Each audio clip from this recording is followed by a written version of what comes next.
Hello students, welcome to रोशन की class YouTube channel. दोस्तों, आप सभी का आज की इस पाठ्य योजना की वीडियो में एक बार फिर से बहुत बहुत स्वागत है। डेली की तरह आज मैं आप लोगों के लिए लेके आया हूँ गणित की पाठ्य योजना और डिटेल में आप लोगों को पाठ्य योजना यहाँ पे बना के दिखाऊंगा। तो अगर आप लोगों को आज की वीडियो अच्छी लगे, आप लोगों को इस वीडियो से लाभ मिलता है तो प्लीज़ वीडियो को लाइक कर दीजिएगा। और ऐसी वीडियो अगर आप लोगों को डेली बेसिस पे देखना है तो रोशन की क्लास यूट्यूब चैनल से जुड़ सकते हैं, बिल्कुल फ्री है। नीचे सब्सक्राइब बटन उस पर क्लिक करके सब्सक्राइब कर लीजिए, साथ ही साथ बेल आइकन जरूर दबा के रखिए। मैं गारंटी लेता हूँ आप लोगों को इस चैनल को सब्सक्राइब करने से लाभ जरूर मिलने वाला है। तो देर नहीं करते, चलिए स्टार्ट करते हैं आज की वीडियो। देखिए, सबसे पहले आपको यहाँ पे ऊपर यहाँ पे दिख नहीं रहा है, लेकिन यहाँ पे सबसे पहले आपको पाठ्य योजना लिखना होता है, उसका नंबरिंग करना होता है, यानी कि जो भी पाठ्य योजना की संख्या होगी उसको लिखना है। नेक्स्ट आपको दिनांक लिखना है, जिससे ये पता चलता है आपने किस डेट में कौन सी पाठ्य योजना पढ़ाई है। विद्यालय का नाम लिखना है, जिस विद्यालय में पाठ्य योजना पढ़ाने के लिए जाएंगे। कक्षा की बात की जाए तो यहाँ पे क्लास 6 से लेकर क्लास 8 तक के लिए पाठ्य योजना बना सकते हैं। कालांश का मतलब होता है पीरियड की नंबरिंग करनी होती है। जैसे फर्स्ट पीरियड में गए तो फर्स्ट लिख दीजिए, सेकंड में गए तो सेकंड लिख दीजिए, थर्ड में गए तो थर्ड लिख दीजिए, फोर्थ में गए तो फोर्थ लिख दीजिए। पीरियड की नंबरिंग करनी होती है। कालांश को ही काफ़ी कॉलेजेस में चक्र कहते हैं, चक्र भी इसको आप लिख सकते हैं। यहाँ पे आपको समय दिया गया है, समय अब जितना भी आपको कॉलेज वाले समय दें, 30 मिनट, 35 मिनट, 40 मिनट, 45 मिनट, उसको लिखिएगा। विषय गणित का है और हमारा आज का जो पाठ का शीर्षक है यानी कि प्रकरण है वो है घन तथा घनाभ। अब यहाँ पे देखिए, पहला यहाँ पे पॉइंट है सहायक सामग्री। जरूरी नहीं कि पहला हेडिंग यहाँ पे सहायक सामग्री लिखिए, आप सामान्य उद्देश्य भी लिख सकते हैं, लेकिन अगर आपके कॉलेज वाले कहते हैं लिखने के लिए तो लिख सकते हैं। इसको बाद में भी लिख सकते हैं, पूर्व ज्ञान के पहले। चौक, डस्टर, लपेट, फलक आदि। इसका मतलब होता है कि आप किन सामग्रियों की सहायता शिक्षण कार्य करने के लिए लेते हैं, उन सभी सामग्रियों को यहाँ पे लिखना होता है। उद्देश्य में देखिए, एक तरफ लिखा गया उद्देश्य, दूसरी तरफ लिखा गया है अपेक्षित व्यवहारगत परिवर्तन।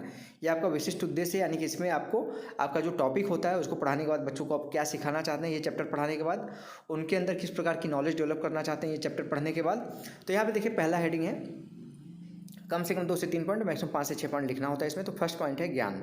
इसमें लिखा गया फर्स्ट पॉइंट, छात्रों में घन तथा घनाभ का यहाँ पे प्रत्यय विकसित होगा। दूसरा पॉइंट है, छात्र घन के क्षेत्रफल आयतन का प्रत्यास्मरण कर सकेंगे। तीसरा पॉइंट है, छात्र घनाभ के क्षेत्रफल आयतन का प्रत्यय विज्ञान कर सकेंगे। दूसरा हेडिंग है अवबोध। इसमें देखिए लिखा गया है, छात्र घन तथा घनाभ के क्षेत्रफल की व्याख्या कर सकेंगे। दूसरा पॉइंट है, छात्र घन तथा घनाभ के आयतन की व्याख्या कर सकेंगे।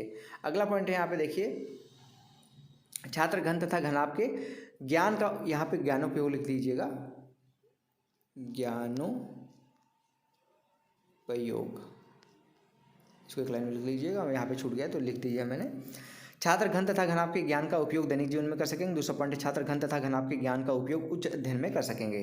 यहाँ पे उसके बाद है अगला पॉइंट, छात्र घन तथा घनाभ संबंधी चार्ट बना सकेंगे। दूसरा पॉइंट है, छात्र घन तथा घनाभ से संबंधित प्रश्नों को हल कर सकेंगे। अब अगला यहाँ पे हेडिंग आता है प्रस्तावना, जो कि लेसन प्लान का सबसे इंपॉर्टेंट हेडिंग कहा जाता है। प्रस्तावना प्रश्न बनाते समय कुछ बातों का ध्यान रखना होता है, जिसमें आपको 2-3 बातों का ध्यान रखना है। जैसे प्रश्नों के क्रम में क्रमबद्धता होनी चाहिए, यानी कि पहले प्रश्न का जो उत्तर है उससे दूसरा प्रश्न बने, दूसरे प्रश्न का जो उत्तर है उससे तीसरा प्रश्न बने। क्रमबद्धता होनी चाहिए। ज़्यादा से ज़्यादा 5 से 6 प्रश्न पूछ सकते हैं अपना प्रकरण निकलवाने के लिए, कम से कम 3 प्रश्न पूछ सकते हैं अपना प्रकरण निकलवाने के लिए। इस तरीके से 2 कॉलम बनाना, छात्र अध्यापक क्रिया, छात्र क्रिया, लड़की है तो छात्र अध्यापिका क्रिया हो जाएगा, बस इतना अंतर आएगा। तो देखिए, यहाँ पे पहला प्रश्न बच्चों से आप पूछेंगे, हम पढ़ाई करने कहाँ जाते हैं, बच्चे बोलेंगे विद्यालय में। दूसरा प्रश्न है, विद्यालय में हम कहाँ बैठकर पढ़ाई करते हैं, बच्चे बोलेंगे कक्षा में।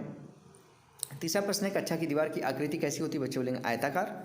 चौथा प्रश्न है, कक्षा की आकृति कैसी है, बच्चे बोलेंगे घनाभ, यहाँ पे घनाभाकार यानी घन के आकार का। पांचवा प्रश्न है, घनाभ का क्षेत्रफल ज्ञात करने का सूत्र बताइए, बच्चे नहीं बता पाएंगे, उनको अभी इसके बारे में नहीं पता है, समस्यात्मक प्रश्न हो जाएगा। जैसे समस्यात्मक प्रश्न होगा आपको अपना उद्देश्य कथन बोलना होता है। देखिए यहाँ पे उद्देश्य कथन बोला गया है, बच्चों आज हम घन तथा घनाभ के बारे में विस्तार से अध्ययन करेंगे। तो अब बच्चों को पता चल गया कि उनको आप कौन सा चैप्टर पढ़ाने वाले हैं। इस चैप्टर को आप स्टार्ट कर सकते हैं, जिसको कहते हैं हेडिंग प्रस्तुतिकरण। इस हेडिंग के अंतर्गत आपको 4 कॉलम बनाना है, शिक्षण बिंदु, छात्र अध्यापक क्रिया, छात्र क्रिया और श्यामपट्ट कार्य। इसमें आप बच्चों से सबसे पहले विकासात्मक प्रश्न पूछेंगे कि बच्चों को अभी नॉलेज कितना है इस टॉपिक से रिलेटेड, उससे हिसाब से। तो पहला शिक्षण बिंदु है घनाभ का क्षेत्रफल। अब यहाँ पे पहला प्रश्न पूछ रहे हैं आप बच्चों से, देखिए यहाँ पे, आपके कक्ष में कितनी दीवार हैं, बच्चे बोलेंगे 6 दीवारें हैं। दूसरा प्रश्न, इन दीवारों की आकृति कैसी है, बच्चे बोलेंगे आयताकार। तीसरा प्रश्न, इस घनाभाकार कक्षा का क्षेत्रफल क्या है, बच्चे नहीं बता पाएंगे, समस्यात्मक प्रश्न हो जाएगा। जैसे समस्यात्मक प्रश्न होगा आप इतना स्पष्टीकरण देंगे। घनाभ का संपूर्ण पृष्ठीय क्षेत्रफल बताएंगे बच्चों को कि घनाभ का संपूर्ण पृष्ठीय क्षेत्रफल होता है 2 गुणे लंबाई गुणे चौड़ाई प्लस चौड़ाई गुणे ऊंचाई प्लस ऊंचाई गुणे लंबाई। तो यहाँ पे क्या हो जाएगा, 2 आ जाएगा, ब्रैकेट में लंबाई को L से, चौड़ाई को B से माना गया है और H को यहाँ पे ऊंचाई को H से। तो यहाँ पे LB plus BH plus HL हो जाएगा। यहाँ पे आपने इस तरीके से फिगर बना के भी दिखा दिया है, ठीक है। अब यहाँ पे प्रश्न पूछेंगे बच्चों से, जो अभी पढ़ाया उससे बहुत प्रश्न। एक घनाभाकार ईंट की लंबाई, चौड़ाई तथा ऊंचाई क्रमशः 9 सेंटीमीटर, 5 सेंटीमीटर तथा 3 सेंटीमीटर हो तो संपूर्ण पृष्ठीय क्षेत्रफल ज्ञात कीजिए।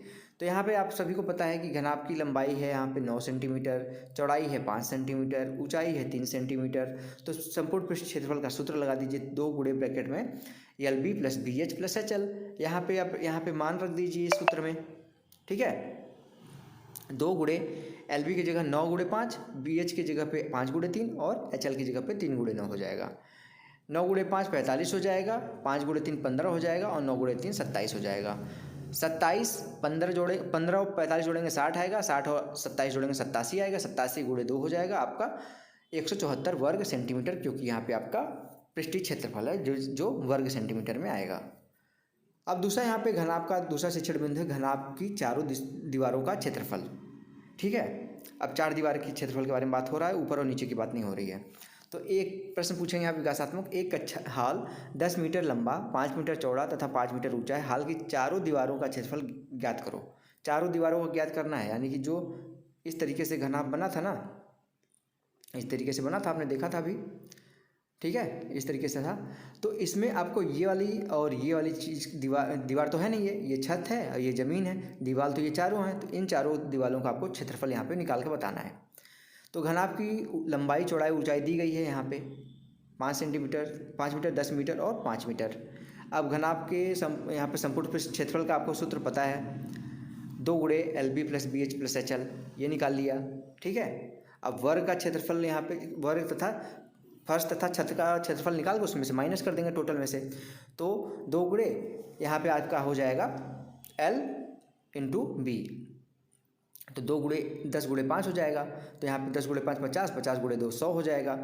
तो चारों दीवारों को कैसे निकालेंगे आप? संपूर्ण पृष्ठ क्षेत्रफल में से चारों ऊपर और छत और फर्श वाला माइनस कर देंगे, यानी कि 250 में से 100 माइनस कर देंगे, आपका आ जाएगा 150 सेंटीमीटर स्क्वायर, ठीक है।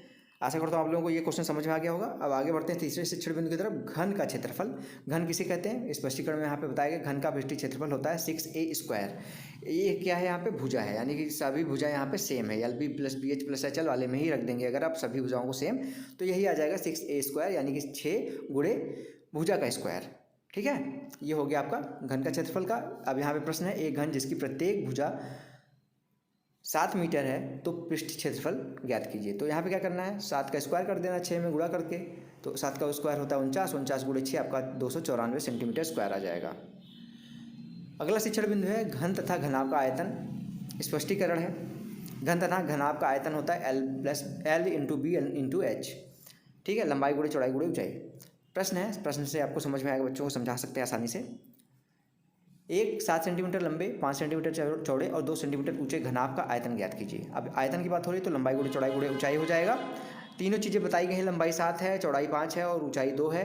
तीनों का गुणा हो जाएगा, 7 दूनी 14, 14 पचे 70 सेंटीमीटर क्यूब होगा, क्योंकि आयतन क्यूब में होता है। अगला प्रश्न है, एक घन की भुजा ज्ञात कीजिए जिसका संपूर्ण पृष्ठ क्षेत्रफल 600 सेंटीमीटर स्क्वायर है। यहाँ पे पृष्ठ क्षेत्रफल का फॉर्मूला लगा दीजिए, 6a स्क्वायर। आपको पता है यहाँ पे दिया गया 600, तो यहाँ पे 6 से भाग हो जाएगा, इधर तो 100 आ जाएगा। a स्क्वायर बराबर 100, तो a बराबर 10 आ जाएगा, ठीक है। अब यहाँ पे हो गया आपका पूरा प्रस्तुतिकरण समाप्त। अब आता है यहाँ पे पुनरावृत्ति प्रश्न। पहला प्रश्न है, घन में कितने फलक होते हैं? अभी आपको पता है, दिखाया गया था। दूसरा प्रश्न है, घनाभ का संपूर्ण पृष्ठीय क्षेत्रफल बताइए। तीसरा प्रश्न है, घन का आयतन का सूत्र बताइए।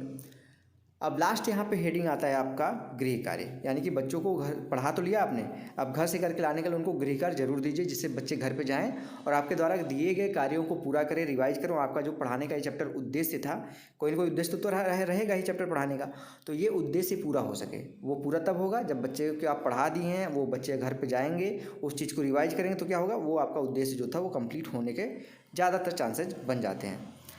तो यहाँ पर देखिए, पहला प्रश्न दिया गया है, घन की भुजा 7 सेंटीमीटर है तो उसका आयतन ज्ञात कीजिए। अब यहाँ पे घन का आयतन का सूत्र लगा दीजिए, आपका यहाँ पे तुरंत इसका आंसर आ जाएगा। दूसरा प्रश्न है, एक कमरे की लंबाई 10 मीटर, चौड़ाई 5 मीटर तथा ऊंचाई 6 मीटर है तो कमरे की चारों दीवारों का क्षेत्रफल। अब यही क्वेश्चन अभी लास्ट में हमने कराया था आपको कि पहले घन के संपूर्ण पृष्ठ क्षेत्रफल निकाल लीजिएगा, उसमें से छत का और फर्श का निकाल लीजिएगा, उसको माइनस कर दीजिएगा, तो यहाँ पे उसका पूरा चारों दीवारों का क्षेत्रफल आ जाएगा। तो दोस्तों ये था आज का यहाँ पे लेसन प्लान। अगर आज का लेसन प्लान आप लोगों को हेल्पफुल लगा और इस वीडियो से आप लोगों को लाभ मिला तो प्लीज़ इस वीडियो को लाइक कर दीजिएगा। और अगर इस वीडियो की पीडीएफ चाहिए आप लोगों को तो रोशन की क्लास टेलीग्राम चैनल से बिल्कुल फ्री में डाउनलोड कर सकते हैं। और अगर ऐसी वीडियो डेली बेसिस पे अगर आप लोगों को देखना है बिल्कुल फ्री में तो रोशन की क्लास यूट्यूब चैनल से जुड़ सकते हैं। जुड़ना बिल्कुल फ्री है, नीचे सब्सक्राइब बटन उस पर क्लिक करके सब्सक्राइब कर लीजिए। साथ ही साथ बेल आइकन जरूर दबा के रखिए, जिससे मैं आप लोगों के लिए कोई भी हेल्पफुल वीडियो यहाँ पे बनाता हूँ तो उसकी नोटिफिकेशन आप तक बिल्कुल फ्री में पहुँचती रहे। तो स्टूडेंट्स मिलते हैं नेक्स्ट वीडियो में, तब तक के लिए आप सभी का बहुत बहुत धन्यवाद। जय हिंद, वंदे मातरम।